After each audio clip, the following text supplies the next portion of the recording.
Today we're comparing FC25 career mode to FC26 career mode, and we're going to see what things are getting better in FC26. It's pretty exciting this year because I think there's a lot of things that will be getting better, and today we'll talk about some of them. Make sure you are subscribed. We are so close to 300,000, 5,889 to go. We've got a lot of FC26 content still to come, so tell your friends to subscribe as well. Let's talk about scouting first. Currently in career mode, you would hire a scout, set detailed instructions, and receive reports that gradually reveal player ratings and values. In FC26, scouting is getting better. Player potential will now be in scout reports. I believe in FC25 career mode you don't get exact potential numbers. Instead, players are often labelled with broad potential categories, such as showing great potential or exciting prospect or potential to be special. In FC26 now, you'll be able to see actual potential ranges for the players. You can see in this example, this player's potential is 84 to 93. I'm not sure if you'll get an exact number if you scout the player fully, but either way, I think this will be a really useful feature. Scouting is also getting another new feature. EA says that when viewing a scout report for a player in a simulated league, you can directly access that player's full stats now.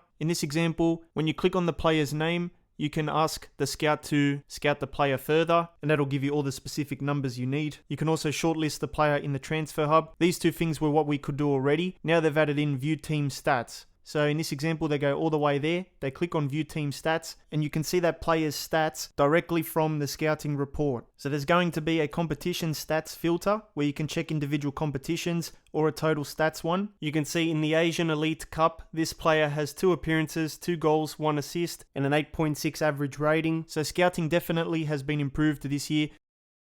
Gameplay is getting better in FC26 career mode. In FC25 career mode, we have the custom gameplay type, the classic one, and also the simulation. Simulation and classic are locked with their own sliders, but the custom one lets us modify the sliders to better suit our preferences. From what I understand, in FC25, even though there is 2 types of gameplay, and sim is supposed to be for career mode and classic is meant for online, when EA would tune the gameplay through their updates, it would affect both simulation and classic gameplay types. That's going to be changing in FC26. EA will be splitting gameplay into 2 separate experiences. There's going to be competitive gameplay, which is mostly for online modes, but you can use it offline if you really wanted to. And then there's also the authentic gameplay, which is going to be the default gameplay for career mode and kickoff. And since the gameplay is split now in FC26, whenever they tune the gameplay, they can tailor it to affect authentic or competitive without affecting both of them at the same time. For example, if they introduce a realistic feature like slower skill moves, it can now be exclusive to authentic. Meanwhile, if they remove fatigue from user-controlled players, they can set it to only affect the competitive gameplay. Online and offline players have different gameplay preferences, and finally this year they're going to be split, which should be a huge upgrade from FC25's gameplay. Also for gameplay, you can now create custom gameplay sliders starting with the authentic values as your foundation. So for example, simulation in FC25 is meant to be like authentic, I guess, but you can't actually use this as the foundation and tweak the sliders from here. If you want to use custom sliders, you would have to go to custom, where everything is on 50, and then you have to tweak each individual one to how you like it. Now there's going to be more flexibility, where you can start with the authentic base and just tweak some of the sliders if you want to. That way you don't lose the other sliders' values. The UEFA Women's Champions League is getting better in career mode. There's a new format in real life for the 25-26 season, and EA will be updating the Women's Champions League to reflect that new format. There's going to be an 18-team league phase, revised tiebreaker rules, and knockout rounds. This is a screenshot from FC26 career mode. There's a playoff and league section reflecting the new format in real life. AI lineup logic in career mode is getting better in FC26. EA says that they have reviewed feedback about the AI's decision making when selecting an appropriate lineup against you. They have improved on the following issues. They have addressed cases where the algorithm was still prioritizing weaker players in critical or high stakes matches. They also took a closer look at how form is calculated and found that once a player fell into very bad form, the criteria for breaking out of bad form were too restrictive. Because of this, more players than expected ended up stuck in poor form, which made them less likely to be selected in the lineup. This does sound good, and it means that lineups should be improved now for critical matches and high stakes matches.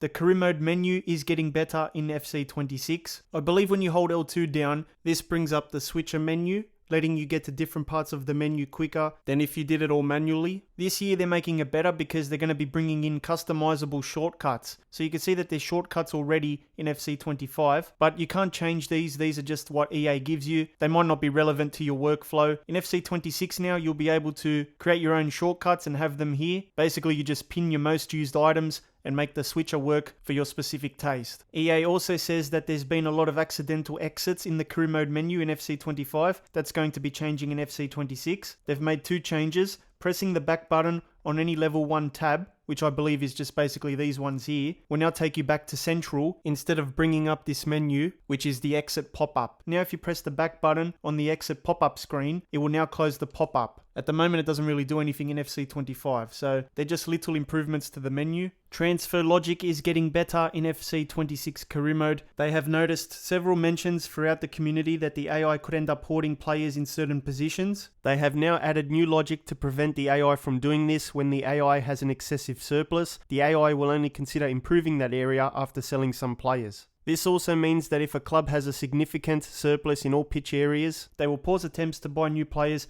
until they've managed to offload some. So that sounds like a good improvement. Let's talk about player career mode next. I assume this is getting better since I haven't played FC26 player career mode yet. But in terms of upgrading your player now, there's going to be a new archetypes progression system where you can unlock, advance and develop 13 unique player archetypes, each inspired by an icon of world football. So from what I understand, they're replacing this player growth system, which was in FC25. Here's the new archetype system. It shows you the player attributes and you can upgrade them using AP. I don't know how this works 100% because I haven't played the game myself, but I do know that you must choose a starting archetype when you begin your career. On this attributes menu, if you click on R1, it takes you to specializations. When you equip a specialization, it grants you an additional perk and allows you to customize the signature playstyles of your archetype, but only one can be equipped at a time. So you have Target Plus. Target Plus is inspired by Ibrahimovic. There's also the Roma and Runner, so you can choose Target Plus, and that gives you the Line Breaker additional perk. Or you could choose the Roma, which is inspired by Totti, and it gives you the Blind Passer additional perk. Or you could choose the Runner, inspired by Ronaldo, which gives you the High Speed Shooter additional perk. Each one has unlock criteria, so you would have to upgrade your player attributes to reach the unlock criteria. So I'm still learning this. I don't really understand this 100% because I haven't played the game, but hopefully it is a better system. I assume it is. Also, player career mode training has apparently gotten better. There's a training drill redesign, which means training drills are now a core part of the archetype system. Your manager will recommend drills tailored to your archetype to enhance your strengths, but you are free to pick exercises that you would like to do instead. If you perform well in the training drills, it will increase the XP you earn during matches. The drills you choose directly affect which match actions give you the most XP, creating a strategic connection between training and in-game performance. Thank you to my channel members Chris, Callum, Wing, Connor and Hugo. If you want your name here, check out the link in the description. If you did enjoy the video, please leave a like for me and make sure you subscribe to get more FC videos.